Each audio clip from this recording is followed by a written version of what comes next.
हम लोग जा रहे थे दार्जिलिंग। तो दार्जिलिंग में जब पहाड़ चढ़ना शुरू किए, मतलब अभी चढ़े नहीं थे, शुरुआती में ही एक होटल था, वहाँ पर एक महिला दुकानदार थी और चाय नाश्ता वगैरह का दुकान वो थी। वहाँ हम लोग गए तो चर्चा हुई, भाई इधर माहौल क्या है। तो वो बीजेपी बता रही थी, मोदी मोदी कर रही थी। हम बोले क्यों? तो उनको गोरखालैंड चाहिए, जो लंबे समय से उनकी मांग है, और हिंसक आंदोलन भी हुए इसके लिए, 25-30 साल से उनकी लड़ाई है। तो हमने कहा भाई ये तो नेपाल का बॉर्डर है, ये सब आसपास में बॉर्डर के इलाके में, दूसरे देश के बॉर्डर के इलाके में एक नया राज्य बना दिया जाए। और आप खुद कह रहे हैं कि हमारे फोर फादर नेपाली थे, तो ऐसी परिस्थिति में तो नहीं बनना चाहिए गोरखालैंड। कल को अगर मन कर गया, नेपाल से प्रेम जाग गया पूर्वजों का, तब तो भारत के लिए खतरा हो सकता है। तो दुकानदार पता है क्या बोली? आप नीचे बोल दिए सो बोल दिए, ऊपर जाके बोलिएगा मत, नहीं तो आए हैं कार से, आ जाइएगा बक्सा में। इस साल पश्चिम बंगाल में चुनाव है, वहाँ टीएमसी की सरकार है, ममता बनर्जी मुख्यमंत्री है। बीजेपी की भी जोर आजमाइश है, और पिछली बार भी बीजेपी ने पूरा दमखम लगाया लेकिन सफलता नहीं मिली, लेकिन विधायक उनके काफ़ी जीते पिछली बार ही। तो इस बार फिर से चुनाव है। और हम आपको ये बता दें कि पश्चिम बंगाल में सबसे ज़्यादा दलित हैं। पूरे देश में अगर दलितों की बात करें तो सबसे ज़्यादा अगर कहीं दलित हैं तो वो पश्चिम बंगाल में है, 24%, और 6% आदिवासी हैं। यानी दलित आदिवासी इन दोनों को ही मिला दें तो आबादी हो जाती है 30%, और मुस्लिम है 27%, यानी 57% वहाँ पर दलित, आदिवासी और मुस्लिम हैं। लेकिन आज तक पश्चिम बंगाल में कोई दलित, आदिवासी, मुस्लिम, इन तीनों को भी छोड़ दीजिए, कोई ओबीसी भी मुख्यमंत्री नहीं बना। पश्चिम बंगाल में अभी तक जितने भी मुख्यमंत्री बने वो अगड़ी जाति के बने, चाहे वो कायस्थ हों या फिर ब्राह्मण हो। चाहे कांग्रेस की सरकार हो, लेफ्ट की सरकार हो, टीएमसी की सरकार हो, चाहे भाजपा का सीएम चेहरा उम्मीदवार दावेदार हो, सब ब्राह्मण ही क्यों होते हैं? बीजेपी की ओर से मुख्यमंत्री का चेहरा पिछली बार कहा जा रहा था मिथुन चक्रवर्ती, वो भी ब्राह्मण। तो विवेकानंद कुशवाहा जी हैं, युवा पत्रकार हैं, हमारे आईएएमसी के साथी हैं। तो इनसे जानेंगे कि बंगाल में इस बार क्या हो सकता है, और ये जो जातीय समीकरण हमने आपको बताया। सबसे पहले आप बताएं कि मुख्यमंत्री की जो सूची है वहाँ सिर्फ अगड़ी जाति के हैं, और कौन कौन हुए? नहीं, देखिए बंगाल में है क्या कि बंगाल में इस विमर्श को कभी उभरने ही नहीं दिया गया कि जाति में जो खास करके वंचित तबके हैं वो नेतृत्व में ऊपर आए। उन्हें एक तरह से सॉफ्ट कहते हैं ना, सॉफ्ट वे में एक तरह से राजनीति से दूर रखा गया। और उसका असर ये है कि आप शुरू से लिस्ट देखेंगे, चाहे प्रफुल्ल चंद्र घोष हो, चाहे डॉक्टर विधान चंद्र राय हो, चाहे प्रफुल्ल चंद्र सेन हो, या अजय कुमार मुखर्जी, सिद्धार्थ शंकर रे, ज्योति बसु, बुद्धदेव भट्टाचार्य और ममता बनर्जी, अगर आप ये पूरी सूची देखेंगे तो इन 8 मुख्यमंत्रियों में 4 जो है ब्राह्मण समाज से हैं और 4 जो हैं कायस्थ समाज से। तो कहने का तात्पर्य है कि ये जो 4-4 का मामला है, आप ये देखेंगे कि बाकी के लिए स्पेस वहाँ पर गौण है। तो गौण है तो उसका नतीजा क्या हो रहा है कि वो पॉलिटिकल स्पेस में भी नहीं दिख रहे हैं, कि जिसकी की दावेदारी, मान लीजिए भाजपा आज वहाँ पर सत्ता में आने के लिए संघर्ष कर रही है, तो क्या वो किन चेहरों को आगे कर रही है?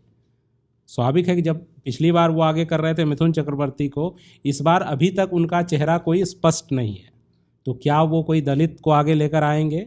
क्या वो किसी, मान लीजिए कि वो उनका एक नैरेटिव है कि भाई बांग्लादेशियों ने पश्चिम बंगाल पर एक तरह से कहिए कि घुसपैठ करके अपनी एक पकड़ बहुत बड़ी संख्या, और वोट बैंक के लिए ममता दीदी एक तरह से उनको इग्नोर कर रही है।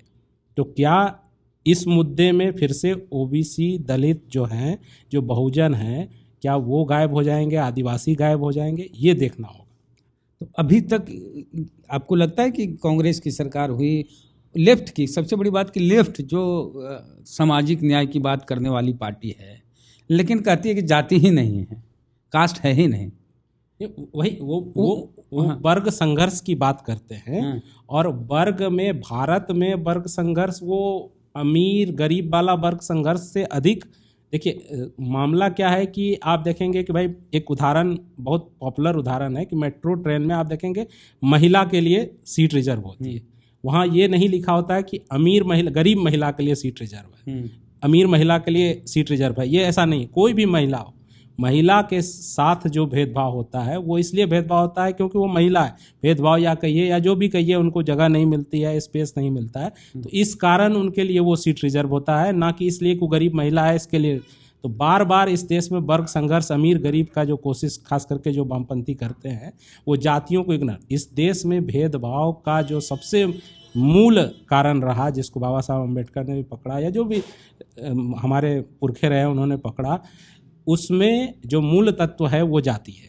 और जाति के आधार पर जो वर्गीकरण खांचा है, आप देखेंगे वो भेदभाव का सबसे मूल है। तो वामपंथियों ने क्या किया कि भाई उसको एक तरह से कहिए कि उस स्पेस में, उस पर डिस्कोर्स जो चर्चा होनी चाहिए तो उस चर्चा में आने नहीं दिया, क्योंकि ये कहकर कि भाई हम तो कमज़ोर की लड़ाई लड़ रहे हैं, हम तो कमज़ोर की ये कर रहे हैं, मतलब वकालत कर रहे हैं, लेकिन लड़ाई हम ही लड़ेंगे। हाँ, लेकिन वो लड़ने वाले लोग कौन हैं? आप देखेंगे कि वो वही हैं जो सामंत वो करें भाई। हम देखिए, दोस्त भी हम ही रहेंगे, दुश्मन भी हम ही रहेंगे। मतलब एक तरफ दर्द देने वाला भी उनका भाई है और उस दर्द पर मलहम लगाने के लिए भी उनका भाई है। तो हम क्या है भाई, एक तरफ से मार खाएं, एक तरफ हम बहुजन। बिल्कुल बिल्कुल, हम अगर प्रतिनिधित्व यहाँ कर रहे हैं तो एज ए बहुजन मैं बोल रहा हूँ। मतलब एक पत्रकार के साथ साथ मेरी बात एक बहुजन के तौर पर अगर आप लेंगे तो मैं ये कह रहा हूँ कि मेरी बात मैं करूँगा, मेरी राजनीति मैं करूँगा। जब ये कहता हूँ तो मैं खुद को असर्ट कर रहा हूँ, लेकिन जब मेरी बात कोई और करेगा तो सब की बात। भाई जिसने पूस की रात नहीं देखी वो हल्कू का दर्द कैसे जान सकता है? तो भाई पूस की रात उसने देखी है, उसने गरीबी देखी है, उसने गुर्बत देखी है, उसके साथ साथ एक जैसे कहते हैं ना कि एक नीम चढ़ा, मतलब करेला नीम चढ़ा। गरीबी एक दर्द है, मैं मानता हूँ। जैसे कहते हैं गर्भवती जो होती है, जो बच्चा पैदा होता है, उसका दर्द महिला ही समझ सकती है। बिल्कुल, हम लोग कितना भी कोशिश सोच इमेजिन करें, नहीं बिल्कुल बुझाएगा नहीं। और सबसे बड़ी बात है कि उसमें आप जो कहेंगे कि एक तो गरीबी का दर्द है और साथ में एक वंचना है कि सामाजिक रूप से आपको अलग रखा गया, बहिष्कृत रखा गया। मतलब वो डिस्कोर्स सुनने में तो बड़े अच्छे लगते हैं कि आप गरीबों की बात कर रहे हैं, ऐसे बात कर रहे हैं, लेकिन गरीबों में भी कौन गरीब, ये स्पेसिफिक जब तक आप बात नहीं करेंगे। और गरीबी आने की वजह क्या हुई? अगर शिक्षा से किसी को रोका गया, अगर किसी के साथ ये भेदभाव किया गया, किसी को ये एहसास दिलाया गया कि तुम छोटे हो और सिर्फ इस आधार पर छोटे हो कि तुम फला जाति के हो, तो उसके नहीं, लोग कहते हैं बंगाल में जात का मैटर नहीं है। तो बंगाल में जो बाल काटते हैं वो तो नाई नहीं होने चाहिए, मुस्लिम नहीं होने चाहिए। हाँ, जातीय जो पेशा है वो तो जात वाले लोग यहाँ भी कर रहे हैं, वहाँ भी कर रहे हैं। नहीं, बंगाल में जो लोग ये कहते हैं, दरअसल उनका तर्क वो अपनी दुनिया देखकर कहते हैं। ये हकीकत बात है कि मुखोपाध्याय हों, बनर्जी हों, मुखर्जी हों, घोष हों, पाल हों, आपस में सरकार हों, ये लोग शादी करने लगे हैं। तो जो ऊपर का तबका है, जो क्रीमी लेयर है, मान लीजिए सवर्ण है, समूह है, वो आपस में शादी विवाह का संबंध रखने लगा। तो उसको लगा कि भाई हम तो कायस्थ को कायस्थ नहीं मान रहे हैं, हम तो भाई फला जात को अगड़ी जात में वहाँ शादी ब्याह। लेकिन एक चीज है कि जात के नाम पर अनटचेबिलिटी जैसी बात बंगाल में शायद नहीं है। हाँ, ये बात प्रतिनिधित्व का मामला है, रिप्रेजेंटेशन नहीं है। रिप्रेजेंटेशन का मामला जरूर है, वहाँ पर वो रिप्रेजेंटेशन उस हिसाब से नहीं है। मान लीजिए कि रिजर्व जो सीटें हैं तो वो तो... अच्छा, इस तरह की खबरें, हालांकि भाषाई समस्या भी है, बंगाल से इस तरह की खबरें नहीं आती कि घोड़ी पे दूल्हा चढ़ गया दलित, नहीं, ये तो झगड़ा हो गया। इस मामले में वामपंथियों को थोड़ा सा तो क्रेडिट बनेगा। कि इन चीज़ों को मतलब इस स्पेस में नहीं, मतलब नहीं आने दें, या उस तरह का शासन गवर्न किया उन्होंने कि किसी के साथ उसके जाति के आधार पर उस तरह का भेदभाव, जो भेदभाव वाली बात उस तरह से नहीं है। बुलेट चढ़ा दलित, मूंछ रखने पे दलित, लेकिन रिप्रेजेंटेशन अगर यही बात है। अब आते हैं चुनाव पे। अभी भाजपा का क्या प्रयास है वहाँ? हिंदू मुस्लिम कर पाएगी भाजपा वहाँ? नहीं, भाजपा हिंदू मुस्लिम इसलिए कर पाएगी, थोड़ा सा वो दिख रहा है, वो इसलिए क्योंकि निश्चित रूप से सरकार की जो पॉलिसी, ममता बनर्जी की जो कुछ नीतियां हैं, ममता बनर्जी के जो काम करने का तरीका है, स्वाभाविक रूप से जो बहुसंख्यक समाज है वहाँ पर, उसके मन में एक ये लगता है कि कहीं ना कहीं वो एक सॉफ्ट कॉर्नर रखती है फला वर्ग के लिए। भाजपा के साथ जो संकट मुझे बंगाल में समझ में आ रहा है कि वो कोई एक चेहरा, बंगाल में देखिए कि चेहरा एक शुभेंदु अधिकारी हैं, मान लीजिए वो दिखते हैं, लेकिन शुभेंदु अधिकारी की भी जो यात्रा देखेंगे, पॉलिटिकल यात्रा, तो उन्होंने कैसे शिफ्ट किया है। उनका फैमिली जो है वो कांग्रेस से चलकर मतलब टीएमसी के रास्ते आज मान लीजिए भारतीय जनता पार्टी में वो हैं। बंगाल का जो बैटल ग्राउंड है और जिस तरह से वहाँ वही सॉफ्टर पॉलिटिक्स होती है, तो स्वाभाविक है कि अगर बहुजन समाज को लगेगा कि भाई इस तरफ भी वही लोग हैं, उस तरफ भी वही लोग हैं, तो वो एक तरह से कहिएगा कि जो आप वोटों का जिस तरह का कहिएगा ध्रुवीकरण होना चाहिए कि भाई हमारा आदमी कोई रिप्रेजेंटेटिव बनेगा, वो मुझे होता हुआ दिख नहीं रहा है। और बंगाल के लोगों से जब मैं बात करता हूँ तो वो आज भी वो खारिज करते, खास करके चूंकि अगड़े समूह के लोगों से ही मेरी बातचीत होती है, तो वो खारिज करते हैं कि भाई जाति वाला मामला हमारे यहाँ है ही नहीं। लेकिन आप जाकर बात करेंगे जब लोगों से नीचे में, तो उनके अंदर है ये चीज़।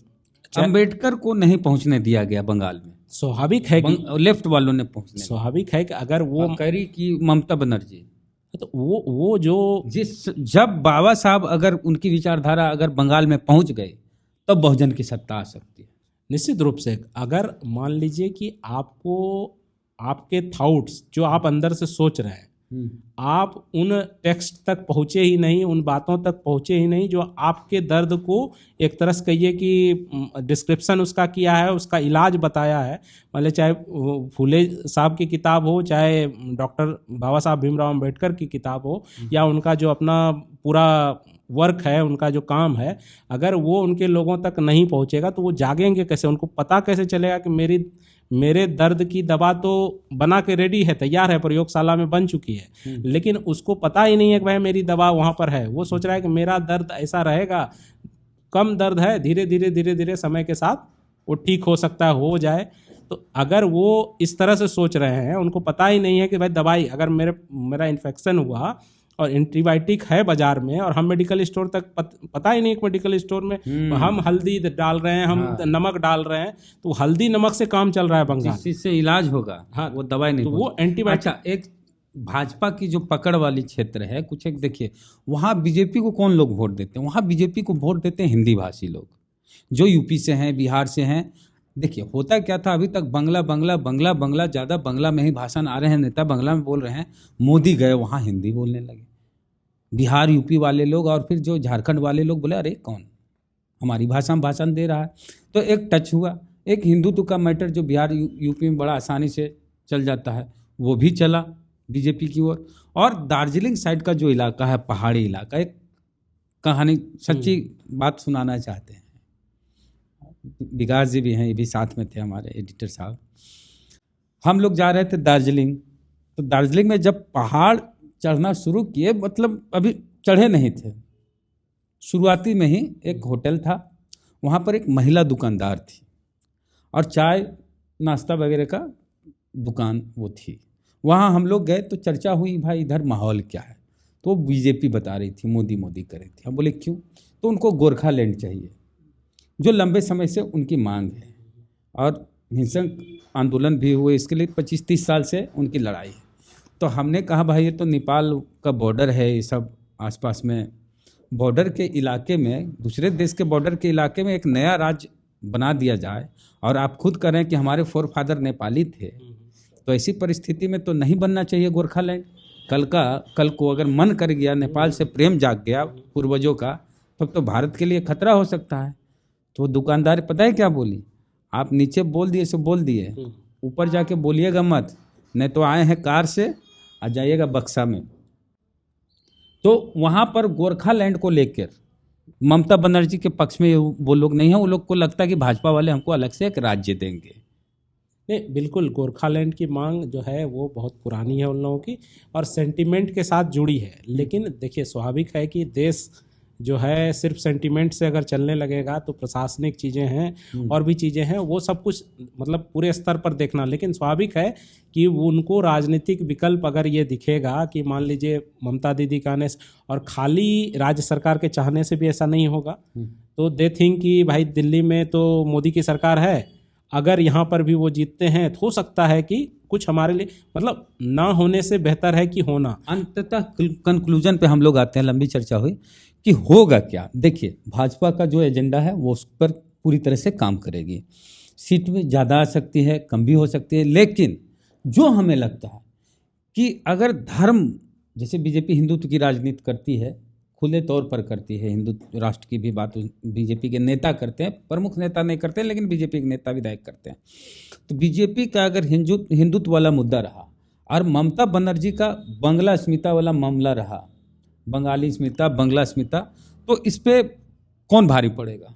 नहीं, स्वाभाविक है कि जब अगर आप रीजनल भाषा को लेकर देखेंगे तो बांग्ला भाषी जो लोग हैं उनको अपनी भाषा से बहुत प्रेम है। भाषा, कल्चर, हाँ, भाषा, कल्चर, ये सब को लेकर वो प्राउड करते हैं। मतलब देखिए कल्चर क्यों अलग है, क्योंकि आपके यहाँ कोई पूजा पाठ होता है तो आप एकदम नॉनवेज को दरकिनार करते हैं, लेकिन बंगाल में अगर पूजा पाठ भी है, शादी विवाह भी है, तो मछली हर जगह अनिवार्य है। नहीं, मतलब दुर्गा पूजा को लेकर के तो उनका ये कॉन्सेप्ट है कि दुर्गा, जैसे हम लोग माँ मानते हैं, मतलब बिहार या हिंदी पट्टी प्रदेशों में वो उनको बेटी की तरह, बेटी जब आती है मायके तो कैसे घर में बहुत तरह के पकवान बनाए जाते हैं, जो उसका पसंदीदा खाना होता है वो तो इस लिहाज से वो दुर्गा पूजा के समय, नवरात्र में हम लोग यहाँ पर होता है कि भाई जो हिंदू हैं वो मतलब लहसुन प्याज तक छोड़ देते हैं, लेकिन उनके यहाँ देखिएगा मछली हर दिन बन रहा है, एक से एक नॉनवेज आइटम बाहर जाकर भी खाते हैं। तो उसका कारण है कि उसको वो दूसरी तरह से ट्रीट करते हैं। तो बंगाल में अपने कल्चर और भाषा, ये ममता दीदी का प्लस पॉइंट है। और अभी भी जैसे जो आपने हिंदी भाषी वाली बात की, हिंदी भाषी डिसाइसिव नहीं है, एक ब्लॉक में हो सकते हैं, लेकिन वो डिसाइसिव तभी होगा जब आप मास बांग्ला भाषी, और मास बांग्ला भाषी में इसी कारण भाजपा जो धर्म वाली बात कर रही है, क्योंकि चाहे मालदा का एरिया हो, चाहे मुर्शिदाबाद का एरिया हो, इन जगहों पर तो भाजपा का मतलब आप कहिएगा जो एजेंडा है या जो भी वो हकीकत नज़र आएगा, लगेगा कि भाजपा एजेंडा नहीं बल्कि ये सच्चाई में इस तरह की घटनाएं बहुत दिखती हैं।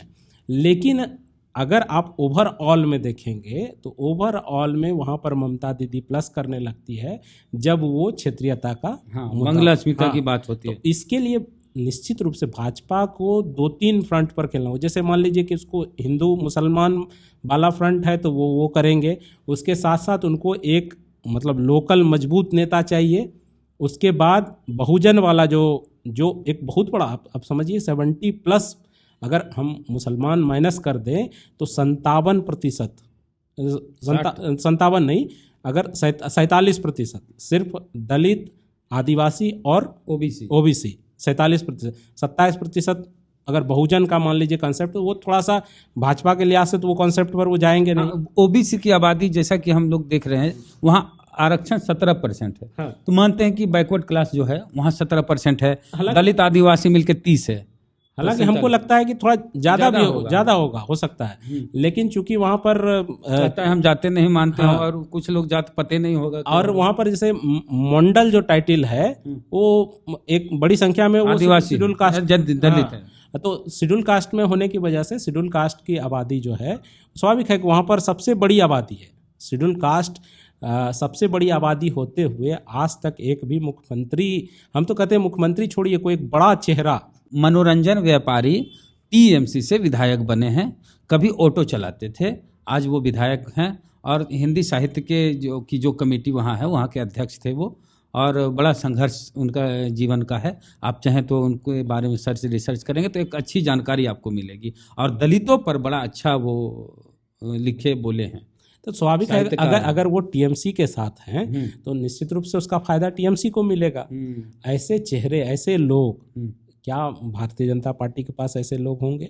और ये सेंटिमेंट आज जाए कल जाए। मान लीजिए आप बुद्ध की भी जो कहानी है, उनके पिताजी ने उनको जो है किसी जो जीवन का दुख है, जीवन का जो जितना आनंद है वो सब दे दिया, दुख से उनको दूर कर दिया। तो क्या रोक कर रख पाए आप दुख को? नहीं। वो एक ना एक दिन, जिस दिन दिखेगा उनको, वो रास्ता बदल लेंगे, वो बुद्धत्व की तरफ जाएंगे। और जो उत्तर भारत के जो नेता हैं भाषाई समस्या के चलते अपने विचार को वहाँ तक नहीं पहुँचा पाते हैं। बसपा भी वहाँ चुनाव लड़ती है, लेकिन वही सबसे बड़ी बात है क्या आप वहाँ हिंदी जाके बोलते हैं? अरे स्वाभाविक है कि वो कम्युनिकेट करें, चूंकि उनको भाषा के इसका लाभ ममता बनर्जी को मिलता है। हाँ बिल्कुल, वहाँ के जो भी लोकल लीडर हैं और मजबूत, वो चूंकि क्या है कि उसको कम्युनिकेट करती हैं कि जैसे लगता है मेरे घर की बहन है, मेरे घर की मतलब वो है। बहुत लोग सदस्य समझते है। भी नहीं डीप अगर चल हाँ, जाए क्षेत्र गांव में। स्वाभाविक है कि आप देखेंगे कि सिर्फ मतलब एक एक ये दिखाया जाता है भद्रलोक, तो भद्रलोक मतलब एक कुछ लोगों का भद्रलोक नहीं होता।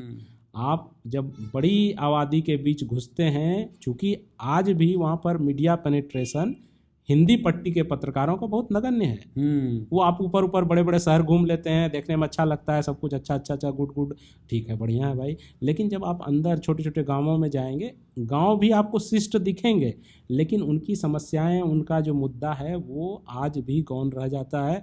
और वो भी भाई साहब निकल ही नहीं पाते हैं बाहर, तो उनकी बात कैसे बाहर तक जाएगी। खैर, जो अभी स्थिति दिख रही है कि ममता बनर्जी का पलड़ा भारी दिख रहा है बीटीएमसी का। हाँ, मेरे लिहाज से कहिएगा तो चूंकि वो उनके पास एक कैपिटल है वोट का। मान लीजिए कि मुस्लिम के खिलाफ अगर नैरेटिव बना रही है भाजपा, तो स्वाभाविक है कि वो सारे ध्रुवीकृत वोटिंग करेंगे, और ध्रुवीकृत वोटिंग करेंगे तो उसका नतीजा ये होगा कि उनका ध्रुवीकृत वोटिंग। और साथ देखिए, आप बीजेपी वहाँ मुस्लिम के खिलाफ ठीक है एजेंडा चला है, लेकिन आपके पास कौन है? आपने उतना ही वोट दलित आदिवासी का ज़्यादा है, उनके लिए आप क्या सोच रहे हैं? वही है ना कि उस तरह के चेहरे अगर नहीं होंगे आपके पास। पिछले चुनाव में बांग्लादेश गए थे तो वहाँ एक मंदिर है, वहाँ मोदी जी गए थे, मथुआ समाज के, याद है आपको?